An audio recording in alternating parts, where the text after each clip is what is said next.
Aya makuru yo mu karere na Afurika tuyahereye ku munya-Uganda Salon Nsikonene Habib Sezigu ukomeje kuvugisha abantu benshi ku mbuga nkoranyambaga nyuma y'uko akoze ubukwe n'abagore barindwi icyarimwe ndetse agatangaza ko azakomeza no gushyingiranwa n'abandi barenze abo.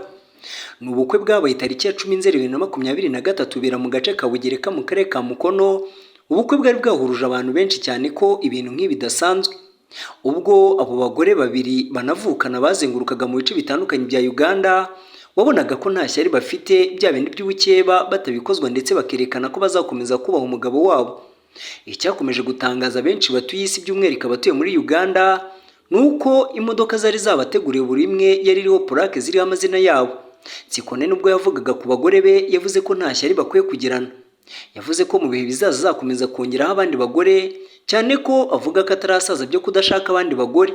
Ubwo yajyaga kwiyakira basanze imyanya yabo yateguye buri mwanya wanditseho amazina ya nyirawo. Tuyakomereje mu majyaruguru ya Afurika mu gihugu cya Maroc giherutse kwibasirwa n'umutingito bivugwa ko umaze guhitana abarenga 2800. Inzego z'ubutabazi muri Maroc zatangaje ko abahitanwe n'umutingito uheruka kwibasira iki gihugu bamaze kumenyekana bageze ku 2462 mu gihe abandi bagera ku 2500 bakomeretse.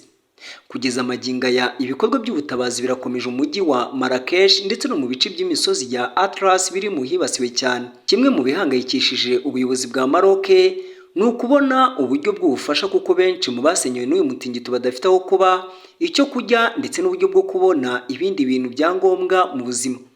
Uyu mutingito wibasiye Maroc mu ijoro ryo kuwa gatanu rishyira kuwa gatandatu wari ku gipimo cya magnitude 6.8.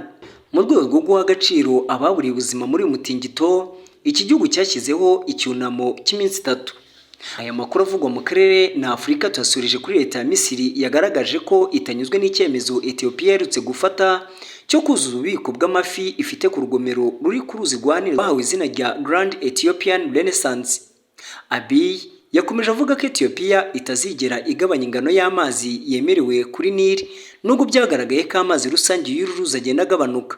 Aya magambo ya Abiy yabaye nko gukora mu mutwe Misiri itarigeze yishimira umushinga kuva atangazwa muri 2011 kubera impungenge z'uko amazi ya Nile ayigera ashobora kugabanyuka kandi ari abaturage b'iki gihugu bakesha ubuzima. Minisitiri w'ububanyi n'amahanga wa Misiri Sameh Shoukry yavuze ko ibyo Ethiopia iri gukora ari ukuba nyamwigendaho yirengagije inyungu z'ibindi bihugu bikenera amazi ya Nile. Mu itangazo uyu mugabo yashyize kuri Facebook yavuze ko kuba Ethiopia yerujije ububiko bwayo binyuranyije n'ibyo ibihugu byombi byemereje muri 2015.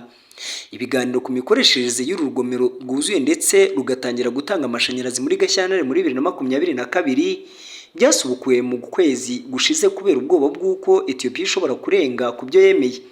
Ethiopia igaragaza ko urugomero ruzajya rutanga megawatt zigera ku 600 ruzayifasha kuziba icyuho cy'abagera kuri miliyoni 27 batuye iki gihugu batagira umuriro w'amashanyarazi.